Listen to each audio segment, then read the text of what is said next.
Hello and welcome to episode 19 of the Gaming Roundtable. I'm your host Newton13, and with me today, as always, well, me, and possibly some more special guests.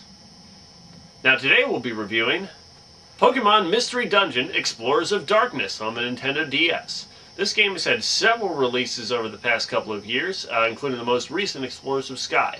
We'll be looking at the game that's basically the same thing, released just prior to that title.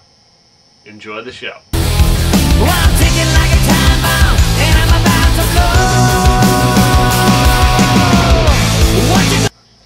blow. Okay, so you like to shock people and have rosy cheeks. Yes, that's correct. You also have stripes like a bumblebee and a forked lightning tail. Yes, that's all correct. Okay, one last question for your personality profile. What do you do when you meet new people? I'm usually pretty reluctant to share my feelings, and oftentimes I put up a defensive electric barrier. Okay. I have the results right here, and it looks like you're destined to be a Meowth.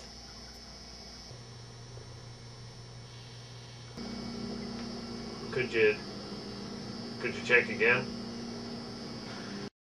Now, for the graphics of Pokemon Mystery Dungeon, I gotta say that overall it looks pretty good. I mean, yes, the dungeons themselves are relatively archaic, but all the Pokemon are colored correctly.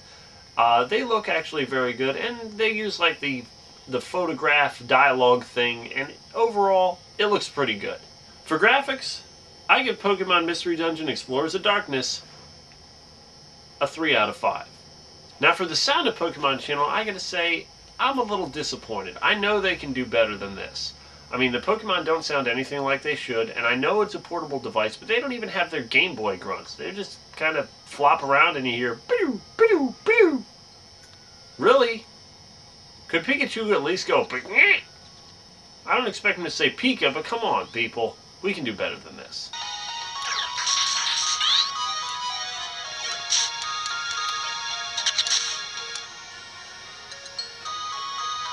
Sound?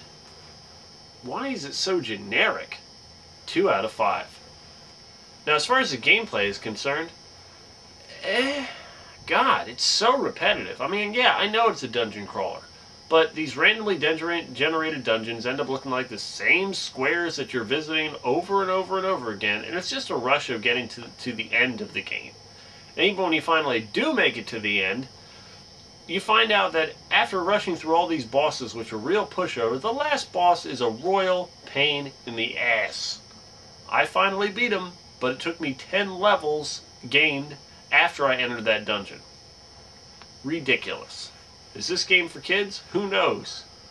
But I can't stand it.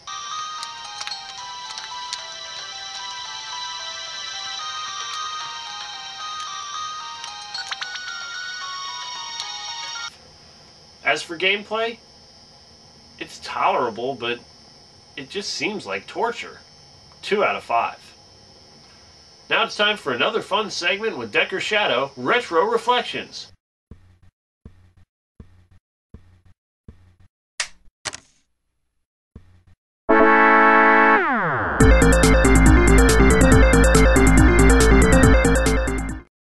What's on board for us today, Decker?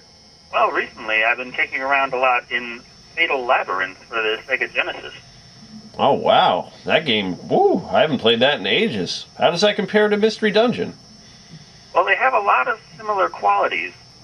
In Fatal Labyrinth, you go through a randomly generated dungeon, and it's all about the gameplay, which is ascending randomly generated dungeon floors, fighting monsters, getting items, and gaining experience to improve your character. This sounds an awful lot like Mystery Dungeon. Well, Fatal Labyrinth does share a lot of similarities to many, many games. The dungeon crawler system has been around before even modern graphics really polished out. If you go far back enough onto old PC games, you'll find dungeon crawlers with randomly generated dungeons, monsters, and very similar systems using ASCII graphics, just symbols from the computer's typewriter. If you're looking for a more modern dungeon crawler, i.e. something similar or practically exactly like Diablo, I'm going to throw out Torchlight as my recommendation. Ah, yes, and on Xbox Live Arcade, there's also Arcadian Warriors, and on PC, there are games such as Fate or Titan Quest. Ah, speaking to my heart, Decker. Okay, well that was Decker's Retro Reflections Corner. Thanks for tuning in. Now it's time for one of my favorite sequences. This is the one where we talk about what's currently going on in the gaming industry. You know you're acting like it's down now. You know but you're acting like it's down now. You know you're acting like it's down now. Okay, now this month's question is actually quite an interesting one. Nintendo, of course, has announced several months ago the DS XL, and everybody already knows that Apple has announced the iPad. The big question on everybody's mind is bigger better? With me today is our special guest Decker Shadow for his insight on this very issue. Well, on these portable devices, the portability is tied to the size of the product, in my opinion.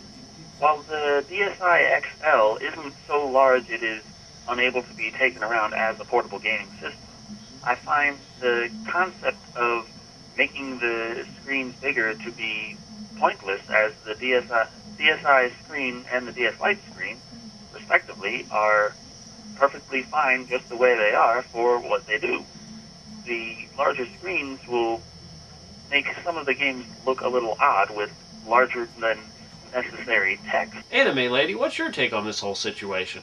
Well, starting with the DS XL, I am not satisfied at all with what I'm hearing about it. First, the DS original was this huge, bulky thing that you had to carry around, and the DS Lite got smaller, DSi got a little bit bigger, and now they're saying the DS XL is going to be even bigger than that.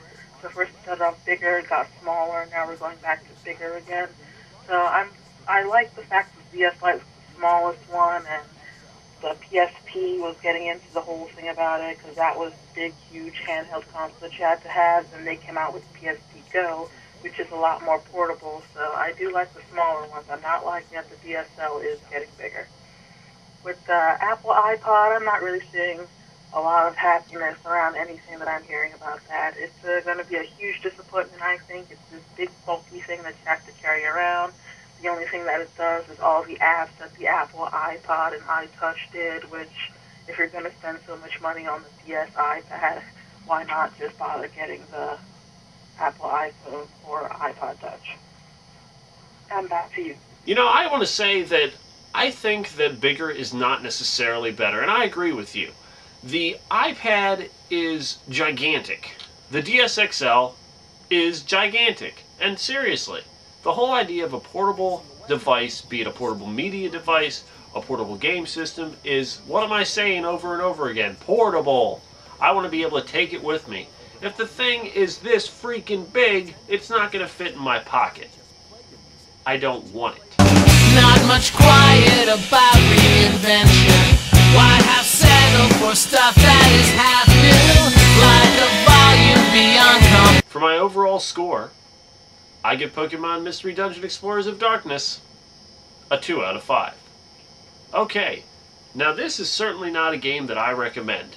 I mean, if you really, really, really want to play this game for one reason or another, you could get it at your local game store. I mean, it's relatively cheap.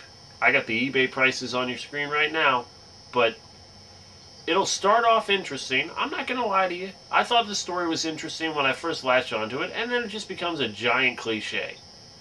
And the big cliche is, why do they continue to make these Mystery Dungeon games? Probably because you're buying them. So stop the madness now. Thanks for tuning in to this month's episode of the Gaming Roundtable. Next time on the Gaming Roundtable, we'll be reviewing another game. Could it be as exciting as Mystery Dungeon Explorers of Darkness? Well, explore this, and we'll see you next time.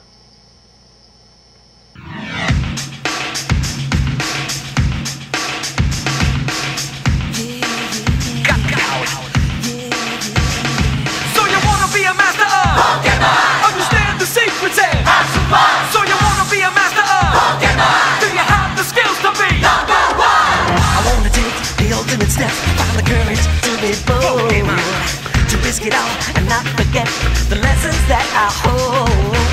I wanna go where no one's been, far beyond the crowd. Yeah, learn the way to take command. Use the power that This is terrible. This is one of the worst catastrophes in the world.